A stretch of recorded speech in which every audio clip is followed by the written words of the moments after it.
ஆண்டவரின் உணவு திருப்பலி. முதல் வாசகம். பாஸ்கா உணவு பற்றிய விதிமுறைகள். விடுதலை பயண நூலிலிருந்து வாசகம். அதிகாரம் 12, இறை வார்த்தைகள் 1 முதல் 8 வரை மற்றும் 11 முதல் 14 வரை.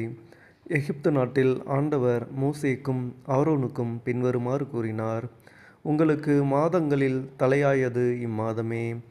ஆண்டில் உங்களுக்கு முதல் மாதமும் இதுவே. இஸ்ரேல் மக்கள் கூட்டமைப்பு முழுவதற்கும் நீங்கள் அறிவியுங்கள். அவர்கள் இம்மாதம் 10ஆம் நாள் குடும்பத்திற்கு ஓர் ஆடு, வீட்டிற்கு ஓர் ஆடு தேர்ந்தெடுத்து கொள்ளட்டும். ஓர் ஆட்டினை உண்ண ஒரு வீட்டில் போதிய ஆண்கள் இல்லையெனில், உண்போரின் எண்ணிக்கைக்கும் உண்ணும் அளவுக்கும் ஏற்ப அண்டை வீட்டாரை சேர்த்து கொள்ளட்டும். ஆடு குறைபாடற்றதாக, கிடாயாக, 1 வயது குட்டியாக இருக்க வேண்டும். தேர்ந்தெடுப்பது வெள்ளாடாகவோ செம்மறியாடாகவோ இருக்கலாம். இம்மாதம் 14ஆம் நாள் வரை அதை வைத்து பேணுங்கள்.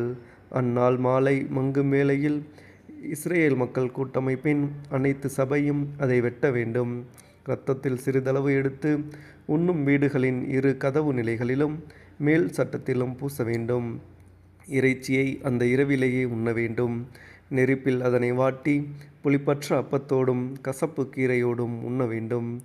நீங்கள் அதனை உண்ணும் முறையாவது: இடையில் கச்சை கட்டி, கால்களில் காலணி அணிந்து, கையில் கோல் பிடித்து விரைவாக உண்ணுங்கள். இது ஆண்டவரின் பாஸ்கா. ஏனெனில் நான் இன்றிரவிலேயே எகிப்து நாடெங்கும் கடந்து சென்று, எகிப்து நாட்டில் மனிதர் தொடங்கி விலங்கு வரை அனைத்து ஆண்பால் தலைப்பிறப்பையும் சாகடிப்பேன். எகிப்தின் தெய்வங்கள் அனைத்தின் மேலும் நான் தீர்ப்பிடுவேன். நானே ஆண்டவர். இரத்தம் நீங்கள் இருக்கும் வீடுகளில் உங்களுக்கு அடையாளமாக இருக்கும். நான் இரத்தத்தை கண்டு உங்களை கடந்து செல்வேன். எகிப்து நாட்டில் நான் அவர்களை சாகடிக்கும்போது கொல்லும் கொள்ளை நோய் எதுவும் உங்கள் மேல் வராது. இந்நாள் உங்களுக்கு ஒரு நினைவு நாளாக விளங்கும். இதனை ஆண்டவரின் விழாவாக நீங்கள் தலைமுறை தோறும் கொண்டாடுங்கள். இந்த விழா உங்களுக்கு நிலையான நியமமாக இருப்பதாக. ஆண்டவரின் அருள்வாக்கு. இறைவா உமக்கு நன்றி. பதிலுரை பாடல். பல்லவி. கடவுளை போற்றி கிண்ணத்தில் பருகுதல், கிறிஸ்துவின் இரத்தத்தில் பங்கு கொள்வதே. ஆண்டவர் எனக்கு செய்த எல்லா நன்மைகளுக்காகவும் நான் அவருக்கு என்ன கைமாறு செய்வேன்? மீட்பின் கிண்ணத்தை கையில் எடுத்து ஆண்டவரது பெயரை தொழுவேன். கடவுளை போற்றி கிண்ணத்தில் பருகுதல், கிறிஸ்துவின் இரத்தத்தில் பங்கு கொள்வதே. ஆண்டவர் தம் அன்பர்களின் சாவு அவரது பார்வையில் மிக மதிப்புக்குரியது. ஆண்டவரே, நான் உண்மையாகவே உம் ஊழியன்.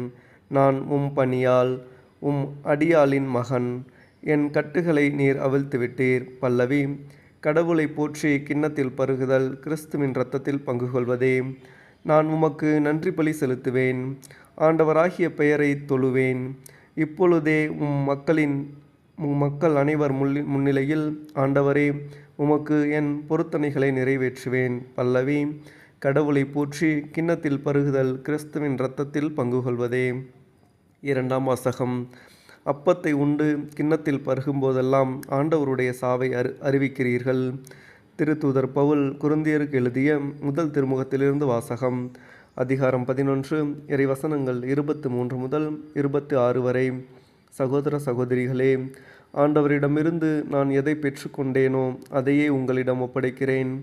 அதாவது, ஆண்டவராகிய இயேசு காட்டிக் கொடுக்கப்பட்ட அந்த இரவில் அப்பத்தை எடுத்து கடவுளுக்கு நன்றி செலுத்தி அதை பிட்டு, இது உங்களுக்கான என் உடல், இதை என் நினைவாக செய்யுங்கள் என்றார். அப்படியே உணவு அருந்திய பின் கிண்ணத்தையும் எடுத்து, இந்த கிண்ணம் என் இரத்தத்தால் நிலைப்படுத்தப்படும் புதிய உடன்படிக்கை. நீங்கள் இதிலிருந்து பருகும்போதெல்லாம் என் நினைவாக இவ்வாறு செய்யுங்கள் என்றார். ஆதலால் நீங்கள் இந்த அப்பத்தை உண்டு கிண்ணத்தில் பருகும்போதெல்லாம் ஆண்டவருடைய சாவை அவர் வருமுறை அறிவிக்கிறீர்கள். ஆண்டவரின் அருள்வாக்கு. இறைவா உமக்கு நன்றி. நற்செய்திக்கு முன் வசனம். ஒருவர் மற்றவரிடம் அன்பு செலுத்துங்கள் என்னும் புதிய கட்டளையை நான் உங்களுக்கு கொடுக்கிறேன். நான் உங்களிடம் அன்பு செலுத்தியது போல நீங்களும் ஒருவர் மற்றவரிடம் அன்பு செலுத்துங்கள் என்கிறார் ஆண்டவர். நற்செய்தி வாசகம். இயேசு தமக்குரியார் மேல் இறுதி வரையும் அன்பு செலுத்தினார். யோவான் எழுதிய தூய நற்செய்தியிலிருந்து வாசகம். அதிகாரம் 13, இறை வார்த்தைகள் 1 முதல் 15 வரை. பாஸ்கா விழா தொடங்க இருந்தது. தாம் இவ்வுலகத்தை விட்டு தந்தையிடம் செல்வதற்கான நேரம் வந்துவிட்டது என்பதை இயேசு அறிந்திருந்தார். உலகில் வாழ்ந்த தமக்குரியோர் மேல் அன்பு கொண்டிருந்த அவர் அவர்கள் மேல் இறுதி வரையும் அன்பு செலுத்தினார். இயேசுவை காட்டிக் கொடுக்கும் எண்ணத்தை அலகை சீமோனின் மகனாகிய யூதாசு இஸ்காரியோத்தின் உள்ளத்தில் எழச் செய்திருந்தது.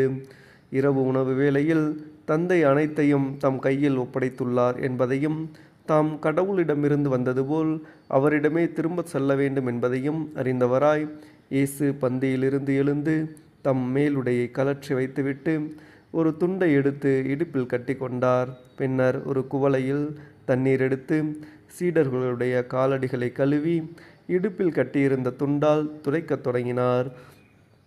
சீமோன் பேதுருவிடம் இயேசு வந்தபோது அவர், ஆண்டவரே, நீரா என் காலடிகளை கழுவப் போகிறீர் என்று கேட்டார். இயேசு மறுமொழியாக, நான் செய்வது இன்னதென்று இப்போது உனக்கு புரியாது, பின்னரே புரிந்து கொள்வாய் என்றார்.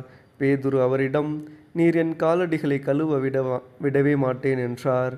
இயேசு அவரை பார்த்து, நான் உன் காலடிகளை கழுவாவிட்டால் என்னோடு உமக்கு பங்கு இல்லை என்றார். அப்போது சீமோன் பேதுரு, அப்படியானால் ஆண்டவரே, என் காலடிகளை மட்டுமல்ல, என் கைகளையும் தலைகளையும் கூட கழுவும் என்றார். இயேசு அவரிடம், குளித்து விட்டவர் தம் காலடிகளை மட்டும் கழுவினால் போதும், அவர் தூய்மையாகி விடுவார். நீங்களும் தூய்மையாய் இருக்கிறீர்கள், ஆனாலும் அனைவரும் தூய்மையாய் இல்லை என்றார். தம்மை காட்டிக் கொடுப்பவன் எவன் என்று அவருக்கு ஏற்கனவே தெரிந்திருந்தது. எனவேதான் உங்களுள் அனைவரும் தூய்மையாய் இல்லை என்றார். அவர்களுடைய காலடிகளை கழுவிய பின் இயேசு தம் மேலுடையை அணிந்து கொண்டு மீண்டும் பந்தியில் அமர்ந்து அவர்களிடம் கூறியது, நான் உங்களுக்கு செய்தது என்னவென்று உங்களுக்கு புரிந்ததா? நீங்கள் என்னை போதகர் என்றும் ஆண்டவர் என்றும் அழைக்கிறீர்கள். நீங்கள் அவ்வாறு கூப்பிடுவது முறையே. நான் போதகர்தான், ஆண்டவர்தான். ஆகவே ஆண்டவரும் போதகருமான நான் உங்கள் காலடிகளை கழுவினேன் என்றால், நீங்களும் ஒருவர் மற்றவருடைய காலடிகளை கழுவ கடமைப்பட்டிருக்கிறீர்கள். நான் செய்தது போல நீங்களும் செய்யுமாறு நான் உங்களுக்கு முன்மாதிரி காட்டினேன் என்றார். ஆண்டவரின் அருள்வாக்கு. கிறிஸ்துவே உமக்கு புகழ்.